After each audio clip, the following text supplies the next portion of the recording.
जी तो प्यारे दोस्तों देखन सुनन वालियां नूं मेरी तरफों सलाम पहुंचे।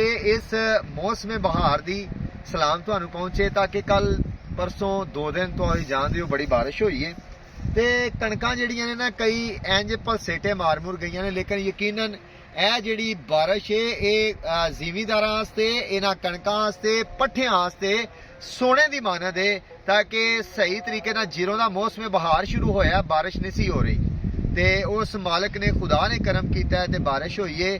ਮੇਰੀ ਦੁਆ ਹੈ ਕਿ ਇਹ ਜਿਹੜਾ ਜਿਹਨੇ ਮਿਹਨਤ ਕੀਤੀ ਹੈ, ਠੀਕ ਹੈ ਜੀ, ਇਹ ਜ਼ਿਮੀਂਦਾਰਾਂ ਨੂੰ ਕਿਸਾਨ ਭਾਈਆਂ ਨੂੰ ਉਹਨਾਂ ਦੀ ਮਿਹਨਤ ਦਾ ਸਿਲਾ ਮੇਰਾ ਰੱਬ ਸੋਨਾ ਦੇ।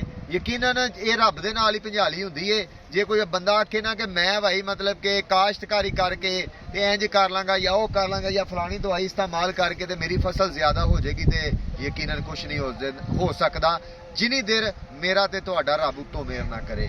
ਤੇ ਇਸ ਮੌਸਮ ਦੇ ਵਿੱਚ ਮੇਰਾ ਸਾਰੇ ਦੋਸਤਾਂ ਨੂੰ ਇਹ ਪੈਗਾਮ ਹੈ ਕਿ ਜਿਸ ਤਰ੍ਹਾਂ ਨਵੇਂ ਫੁੱਲ, ਨਵੀਆਂ ਸ਼ਾਖਾਂ, ਨਵੇਂ ਮਤਲਬ ਕਿ ਦਰਖਤਾਂ ਦੇ ਫਲ ਨਿਕਲਣ ਵਾਲੇ ਨੇ ਤੇ ਸਾਡੀ ਜਿਹੜੀ ਬੇਫਲ ਜ਼ਿੰਦਗੀ ਹੈ ਅਸੀਂ ਉਸ ਮਾਲਕ ਦੇ ਨਾਂ ਲਾਈਏ ਤਾਂ ਕਿ ਸਾਡੀ ਬੇਫਲ ਜ਼ਿੰਦਗੀ ਦੇ ਉੱਤੇ ਵੀ ਇਸ ਮੌਸਮ ਬਹਾਰ ਦੇ ਵਿੱਚ ਖੁਦਾ ਫਲ ਲਾਏ ਤੇ ਅੱਗੋਂ ਤੋਂ ਲੱਗ ਕੇ ਅਸੀਂ ਵੀ ਜਿਹੜੇ ਨੇ ਨਾ ਫਰੂਟਫੁੱਲ ਹੋ ਕੇ ਆਪਣੀ ਜ਼ਿੰਦਗੀ ਗੁਜ਼ਾਰੀਏ। ਆਪਣੀਆਂ ਦੁਆਵਾਂ 'ਚ ਯਾਦ ਰੱਖਿਏਗਾ।